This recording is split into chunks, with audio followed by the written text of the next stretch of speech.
Marc Marquez takes another giant step towards MotoGP world title glory after winning a really tense and really hard fought Misano GP. He beats Marco Bezzecchi, and there was nothing to split the Aprilia and the Ducati over the entire race distance. It wasn't a race where there was a lot of overtakes. It was just about flat out pace and who could be the fastest. Mark just got there, but credit to Marco Bezzecchi. A fantastic race to watch, a real cat and mouse battle of who was quicker in a certain sector. The gap would grow and then it would close in again. It was Marc Marquez versus Marco Bezzecchi. Gloves off. It was brilliant. I know people want to see overtakes, but sometimes to see the skill of a rider when they're just with the bike, what they have underneath them, to deliver the lap times consistently, race after lap. It was just epic, and I really take my hat off to both of them. They were on a different planet to third place as Alex Marquez, but Mark bounces back after crashing out of the sprint yesterday, and that one fired him up big time. You could tell his reaction in the morning after warm up. He'd done the riders' parade, and he talked about he wasn't going to ride any different. He was going to go all in and have fun, and he did that. The way he bounces back, qualifying fourth, gets a great start again, sits behind Bezzecchi, waits, and then he makes his move. Obviously, Bezzecchi ran wide, but the pressure that Mark was applying forced Bezzecchi into the mistake, and that was it. I think what he's doing on that 25, we've seen the struggles with his teammate Pecco, who we'll get into, De Gian Antonio. He is just incredible.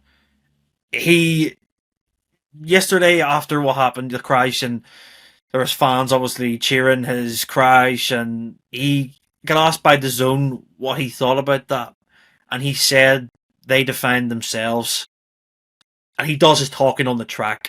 He did that today, and the celebration after with his taking his leathers off, and if you're a fan of football, Lionel Messi did an iconic celebration when playing for Barcelona at the Bernabeu, the home of Real Madrid, of course, the big rivals of Barcelona. He took his shirt off and held it to the crowd after a last minute winner. Mark did that today with his leathers in front of the crowd, who, not saying all of them were booing him, but they were. And he showed it off like that, and I thought that was the perfect response. So how you handle things when you're in an environment where you're not comfortable, you know people don't want you to succeed, but he does it in a way that is so impactful.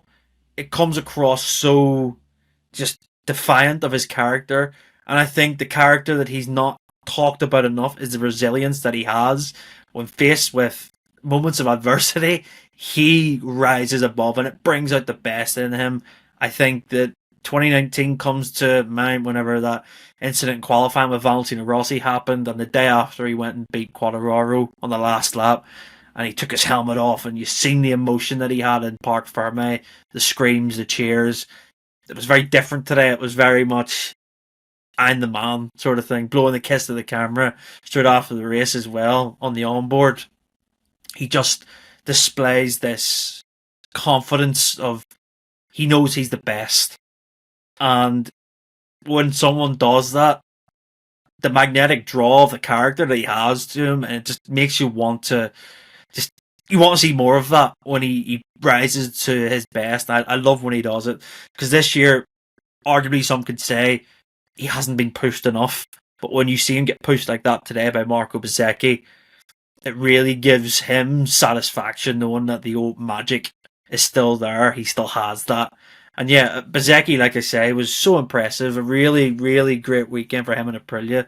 I think that his ability to just get on with the job, essentially from practice, and not let any issues really affect him, is really the strength of what he's had this year. Because we've seen at times a Saturday might go wrong for Bezzecchi, but then on Sunday he bounces back, and he did that today, carrying on from his sprint win. I thought it was brilliant, because Mark was running such high pace, and throughout practice it was 31-1, 31-2. Bezzecchi was able to do that, but not to the quantity of what Mark was doing.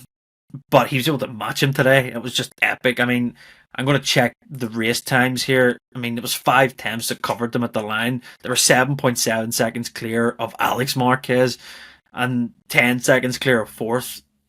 Their race times were ridiculously fast. It was conditions that they weren't expecting, and it rained overnight too.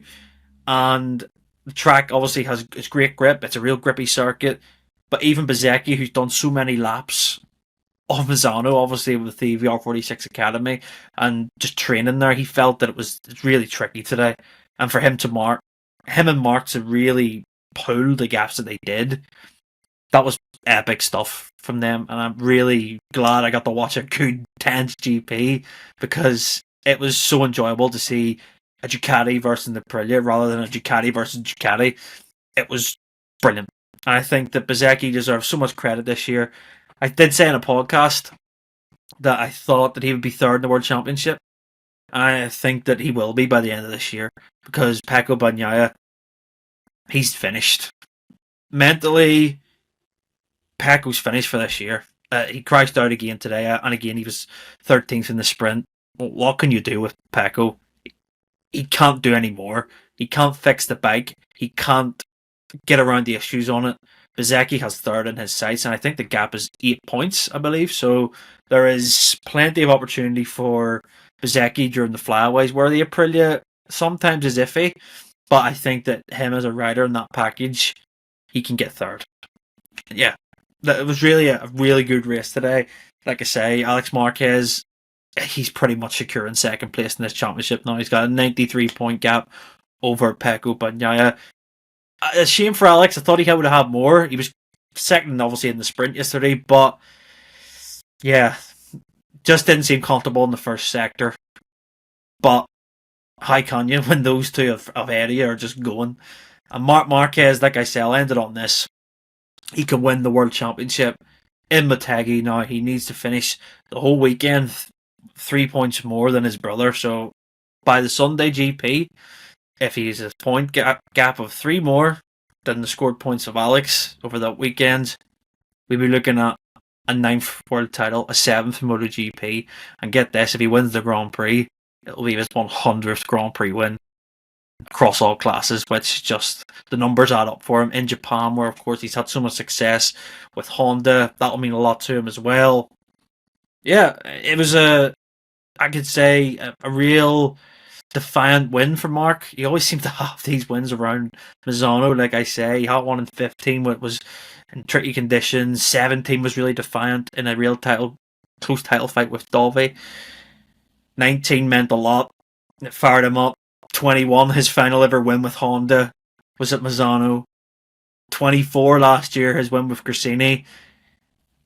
And then this year he does it with the factory Ducati team. There's something about Misano and Marc Marquez that just go hand in hand. And I think that it's a place where, yeah, like I say, circumstantial. You know what the rivalry is like because it's so close to Valentino Rossi and whatever. He really enjoys winning here. And yeah, it was pretty epic to watch today. It was a real good race. I can't wait to watch it back. And yeah, we'll cover more in the podcast tomorrow. I'm sorry if I didn't get into the results further down, but just having a brief look. I mean, the VR46 riders were 4th and 5th. Fabian Aldegar was 6th. Luca Marini continuing his strong performances again in 7th. There was a few crashers today. Bastianini, Rins, Bagnaia. Acosta had a chain issue. Vinales crashed out. Amir crashed out as well with Zarco, I believe. And Agura had a crash, but we'll cover all that tomorrow on the podcast. If you're going to listen in, do so, because we'll be covering testing as well as that happens tomorrow, and the V4 Yamaha, and how Fabio Quartararo and the other Yamaha riders get on. But if you enjoyed this video, like, subscribe, comment what you thought of Mark today. I thought he was epic, and Bezzecchi as well. And we'll see you next time. Take care.